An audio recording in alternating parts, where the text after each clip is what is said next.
There are warnings that outlast the people who give them. There are words spoken by elders, spoken quietly, spoken seriously, spoken once, that get recorded in county ledgers, in missionary journals, in the private notebooks of surveyors who were too embarrassed to include them in their official reports. Words that get filed away, words that get dismissed.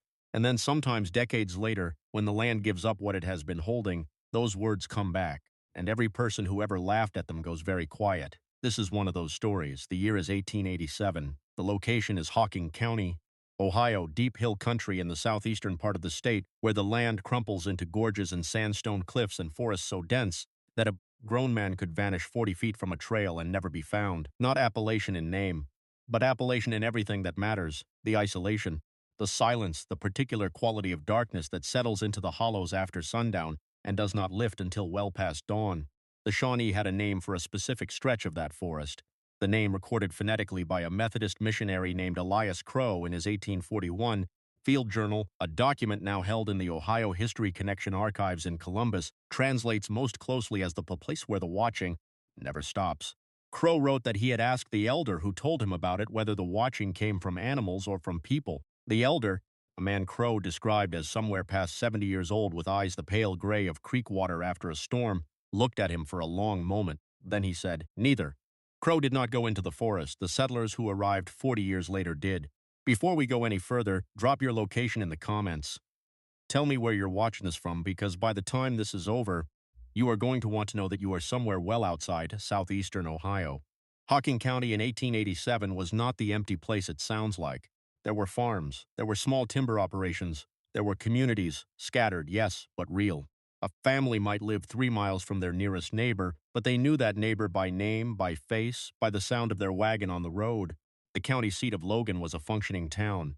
There were churches, a courthouse, a newspaper called the Hocking Sentinel that ran every Friday. But the deep forest, the gorge country, the places where the sandstone cliffs rose 40 and 50 feet above the creek beds, that land was different. It operated by different rules. The timber companies had surveyed it and pulled back twice in 20 years, citing terrain that made logging economically impractical.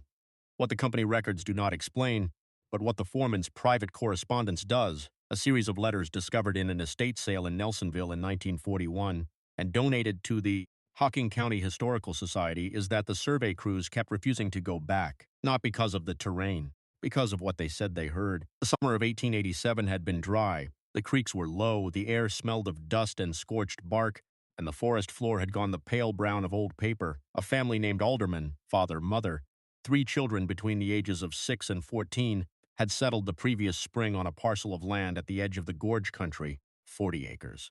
They had filed the deed at the Logan courthouse in March. A neighbor, Caleb Pruitt, noted in a letter to his brother in Lancaster that the aldermans had chosen strange land, land that nobody else had touched, land that the Shawnee people would not go near.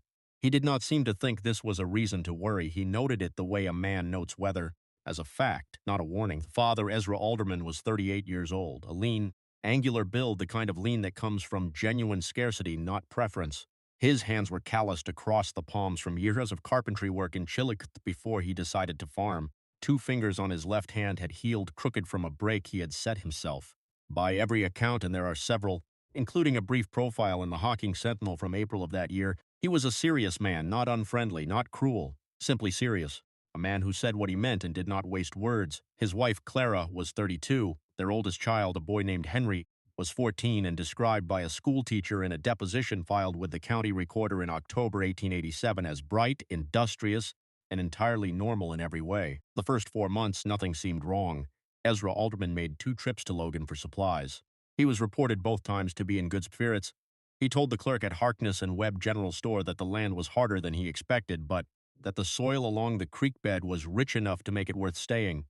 Nobody thought much of it when the trips stopped. The first person to notice something was wrong was not a neighbor. It was the mail carrier, a man named Owen Sutter, who ran a route through the gorge-adjacent farms on a weekly circuit. Sutter had been delivering to the Alderman parcel since June. He knew the family. He knew their dog, a large black mutt named Cap, because Cap always barked when the wagon came up the lane.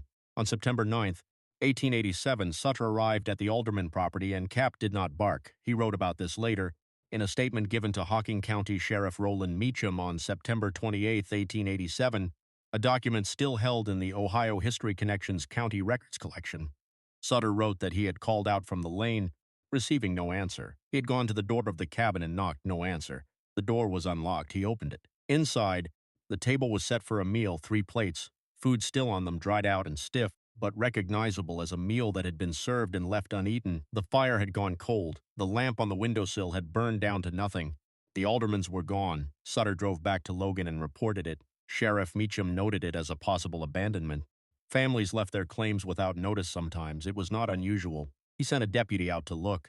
The deputy confirmed the same scene, the set table, the cold hearth, the unlocked door, and reported it as an abandonment.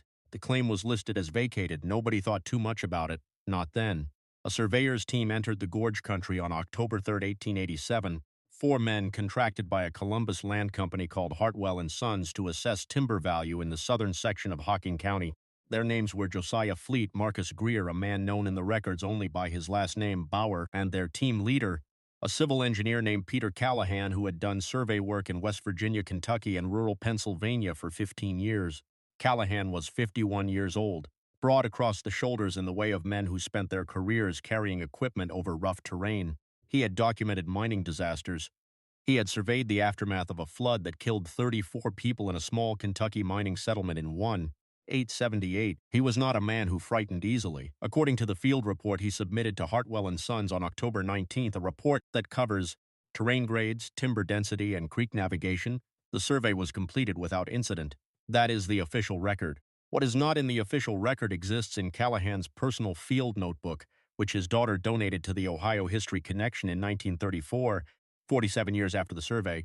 The notebook is a standard survey log in its early pages, measurements, sketch maps, tree counts. Then, on the entry dated October 7th, 4 days into the survey, the handwriting changes. It becomes smaller. The lines are less even. Callahan wrote, "Found the Alderman cabin by accident, half a mile off the plotted parcel boundary. It was not on any map I carried. The cabin was undamaged and fully furnished. Someone had been inside since the abandonment. The dust on the floor was disturbed in a pattern that Bauer said made no sense. A circular path around the perimeter of the room that touched no furniture, went nowhere, and led to nothing. We did not stay. Fleet would not go back inside after seeing it. He did not explain why. He did not need to." 2 days later, on October 9th, Callahan wrote again. They had been moving deeper into the gorge section when Greer stopped walking. Callahan wrote that Greer had turned pale as chalk and pointed to something at the base of the sandstone wall to our east. He did not describe what Greer pointed at. He wrote only, "We moved away from it at pace. When I looked back once, I counted. Whatever it was, it numbered more than could be explained." The entry after that, October 10th, is a single line. "Do not survey south of the second creek crossing. Do not survey south of the second creek crossing. Do not survey south of the second creek crossing." The line is written 3 times. Each repetition is in slightly smaller letters. But here is the thing.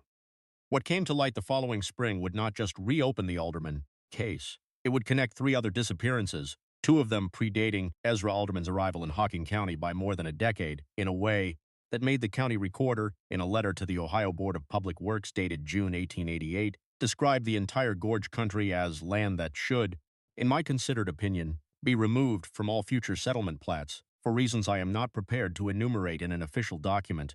He did not enumerate them, but Callahan did. The full version of Callahan's notebook, not just the October entries, was not read carefully until his daughter donated it. When researchers at the Ohio History Connection cataloged it, they found entries from a second trip Callahan made on his own in March 1888, 6 months after the original survey. He went alone. He went on a day when the snow was still hard on the ground. He wrote about it the way a man writes who does not expect to be believed, carefully, without embellishment, with dates and compass bearings and measurements.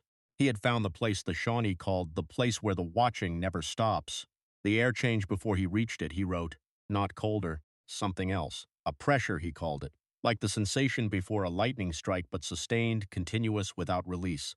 He walked for 20 minutes into the gorge with that pressure building. Then he stopped.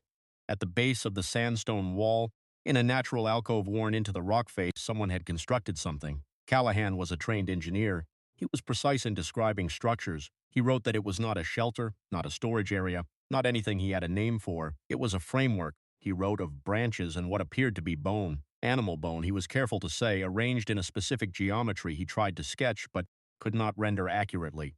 Around it, in the frozen ground, were impressions, not footprints, longer than footprints, narrower.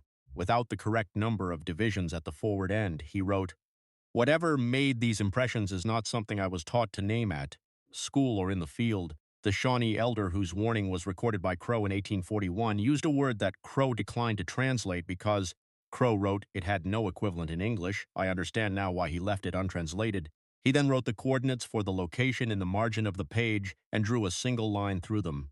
He never went back. Sheriff Roland Meacham officially reopened the alderman disappearance in May 1888 after receiving an anonymous letter. The handwriting later confirmed by his own clerk to match Callahan's, directing him to the specific site in the gorge. Meacham went with two deputies. He filed an official report on May 14, 1888. The report documents that the search party found no trace of the Alderman family, no remains, no clothing, no personal effects. The report notes that the terrain of the southern gorge section was entirely unsuitable for habitation or agricultural use and recommends the land be returned to unimproved status. What the report does not mention, but what Deputy Aaron Wills described in a personal account written for his family, discovered in an attic in Nelsonville during a 1972 estate sale, is that the search party found Cap, the Alderman family's dog. He was alive, sitting at the mouth of the alcove in the sandstone wall. He would not move toward them. He would not make a sound. He sat and he watched them with eyes that Wills wrote were wrong in a way I cannot put into words. A dog does not look at men that way. Nothing that has lived alongside men looks at men that way. They left him there. When Meacham's party returned 2 days later, Cap was gone. They found no paw prints leaving the site. Today, that section of Hocking County is managed as part of the Hocking Hills State Forest System. The Sandstone Gorge country is popular with hikers. The trails are well maintained. Maps are available at the Visitor Center in Logan. There is one section of the gorge, a roughly 2-mile stretch of the southern corridor, that does not appear on the recreational trail maps. It is not marked as restricted, it is not fenced, it simply does not appear on the maps. When a journalist for a Columbus Outdoor magazine asked a Forest Service official about the omission in a 2009 interview, the official said it was a mapping oversight that would be corrected. It has not been corrected. The Alderman family, Ezra, Clara, Henry, and the two younger children, appear in the 1880 census for Ross County, Ohio. They do not appear in any census after 1887. There is no death record for any of them in Hocking County or any adjacent county, no grave, no probate filing on the 40-acre parcel. The deed remained in Ezra Alderman's name in the county records until 1931. It was absorbed into state forest holdings through a legal mechanism that normally requires a death certificate or a court declaration of abandonment. No declaration of abandonment was filed. The land absorbed quietly, the way the gorge country absorbs everything, without explanation, without record, with the particular patience of something that has been waiting long enough that a few more decades barely registers. Elias Crow, the missionary who recorded the Shawnee Elders' warning in 1841, wrote in the margin of his field journal, in handwriting smaller than the rest of his entries, as if he didn't fully want to commit it to the record. He told me that whatever dwells there does not take people out of cruelty. It takes them out of something closer to curiosity. He said it has been curious for a very long time. He said it will continue to be curious long after we are all gone.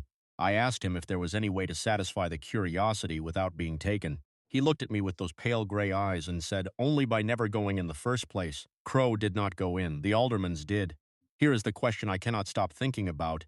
Was what happened in that gorge, whatever it was, something the land created? Or something that was there before the land was named and mapped and surveyed? Is there a difference between a place that drives people mad and a place that something uses? Because if it's the former, if isolation and wilderness and the dark of those hollows broke the Alderman family in some way we have no record of, that is a tragedy. That is something with a human explanation waiting to be found. But if it's the latter, if the Shawnee Elder was describing something literal, if Callahan's notebook and Wills's account and the unmapped corridor are all pointing to the same thing, then what we have here is not a cold case. It is a boundary. And the boundary is still there, and the curiosity, whatever it belongs to, has had another 138 years to grow. This is one of the most disturbing cases I have come across in years of digging through the records that official history left behind. Where do you stand on it? Natural explanation, or something that was never natural to begin with? Drop it in the comments below. I read everyone. If stories like this one, the buried accounts, the warnings that came too late, the things that didn't make it into the history books, are what you came here for, then subscribe and ring the bell. There is more. The archives run deep and cold, and we are only getting started. The mountains remember, even when the records don't. Until next time, stay out of the gorge country.